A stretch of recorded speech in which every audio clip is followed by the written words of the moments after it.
27% in the single year. It's going to go down quite a bit more from that, driving inflation way down from the record highs of the Biden administration. Every month they went up and up and up.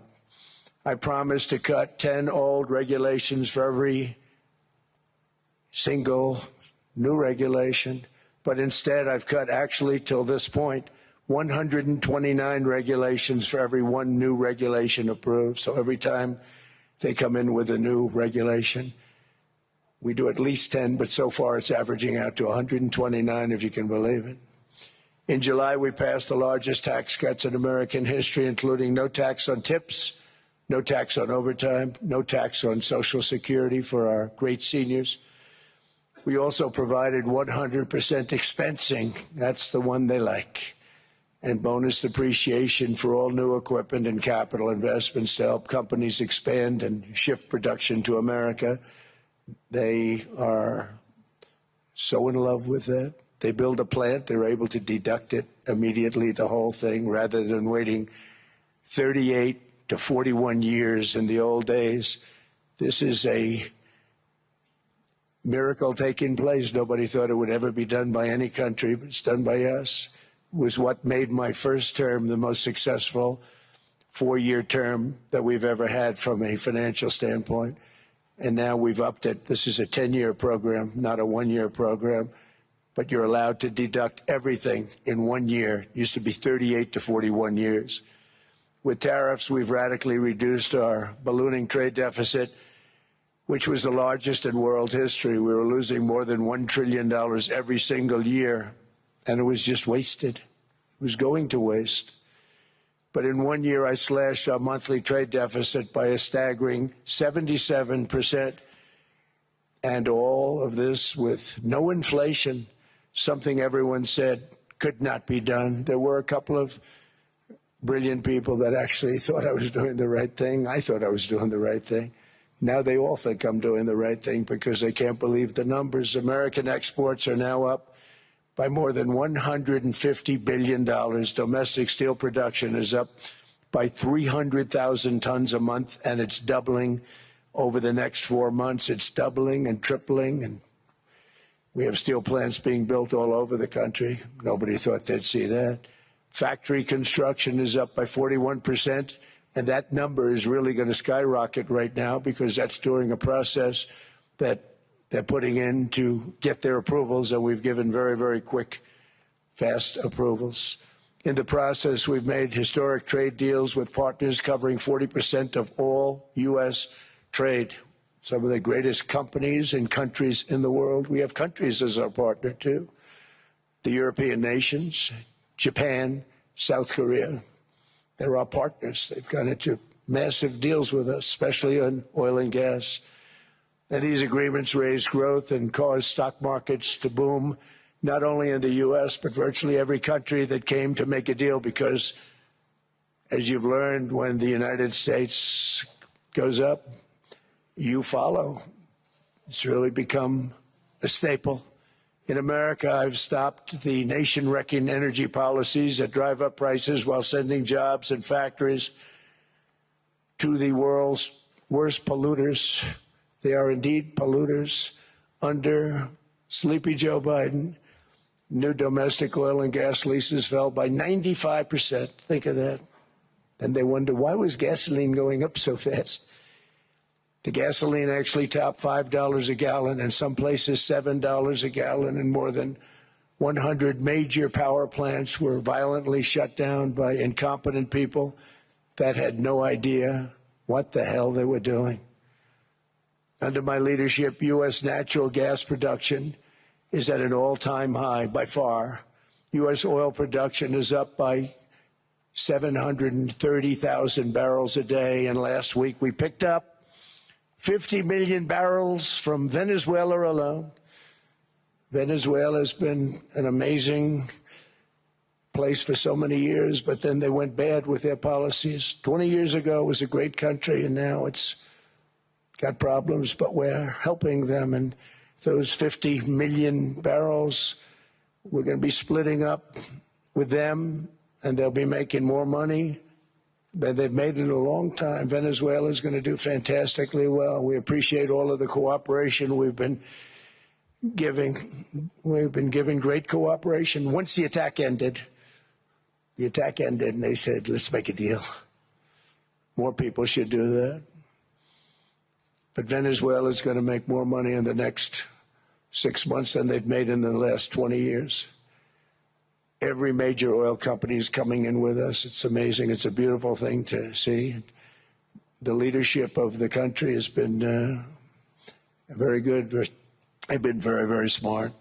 The price of gasoline is now below $2.50 a gallon in many states, $2.30 a gallon in most states. Then we'll soon be averaging less than $2 a gallon. In many places, it's already down even lower, $1.95 a gallon. Numerous states are at $1.99, numbers that nobody has heard for years. Actually, since my last administration, we got it down to around those numbers. I've signed an order directing and approval of many new nuclear reactors. We're going heavy into nuclear. I was not a big fan because I didn't like the risk, the danger. But they have the progress they've made with nuclear is unbelievable, and the safety progress they've made is incredible. We're very much into the world of nuclear energy, and we can have it now at good prices and very, very safe. And we're leading the world in AI by a lot. We're leading China by a lot. I think President Xi respects what we've done, in part because I've allowed these big companies building these massive buildings to build their own electric capacity. They're building their own power plants, which when added up is more than any country anywhere in the world is doing. I read recently an article in the Wall Street Journal that China's creating so much energy, and they are. I got to hand it to them. But we're creating as much or more, and we're letting them do that. I'm very proud of it. It was my idea. I said, you can't create this much energy. We needed more than double the energy currently in the country just to take care of the AI plants. And I said, we can't do that. We have an old grid system. And I came up with the idea, you know, you people are brilliant. You have a lot of money. Let's see what you can do. You can build your own electric generating plants. And they looked at me. They didn't believe me. All of the names that are, I think, in the room right now, if you want to know the truth, they didn't believe it. And I said, no, you can't. They came back 2 weeks and they didn't have the plant. They said, we thought you were kidding. I said, no, not only am I not kidding, you're going to have your approvals within 2 weeks. I always say nuclear will take 3 weeks. But most aren't going that. They're going oil and gas. They're even going coal in some cases. Because of my landslide election victory, the United States avoided the catastrophic energy collapse which befell every European nation that pursued the Green New Scam, perhaps the greatest hoax in history. The Green New Scam, windmills all over the place, destroy your land, destroy your land. Every time that goes around, you lose $1,000. You're supposed to make money with energy, not lose money. Here in Europe, we've seen the fate that the radical left tried to impose on America. They tried very hard. Germany now generates 22% less electricity than it did in 2017. And it's not the current chancellor's fault. He's solving the problem. He's going to do a great job. But what they did before he got there, I guess that's why he got there. And electricity prices are 64% higher. The United Kingdom produces just 1/3 of the total energy from all sources that it did in 1999. Think of that, 1/3. And they're sitting on top of the North Sea, one of the greatest reserves anywhere in the world, but they don't use it. And that's one reason why their energy has reached catastrophically low levels with equally high prices. High prices, very low levels. Think of that, 1/3. And you're sitting on top of the North Sea, and they like to say, well, you know, that's depleted. It's not depleted. It's got 500 years. They haven't even found the oil. The North Sea is incredible. They don't let anybody drill. Environmentally, they don't let them drill.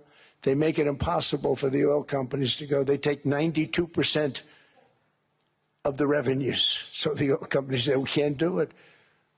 They came to see me. Is there anything you can do? I want Europe to do great. I want UK to do great. They're sitting on one of the greatest energy sources in the world, and they don't use it.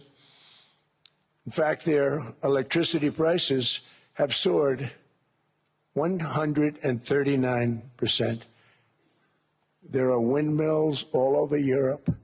There are windmills all over the place, and they are losers. One thing I've noticed is that the more windmills a country has, the more money that country loses and the worse that country is doing. China makes almost all of the windmills, and yet I haven't been able to find any wind farms in China. Did you ever think of that? It's a good way of looking at it. They're smart. China's very smart. They make them, they sell them for a fortune. They sell them to the stupid people that buy them, but they don't use them themselves. They put up a couple of big wind farms, but they don't use them. They just put them up to show people what they could look like. They don't spin. They don't do anything.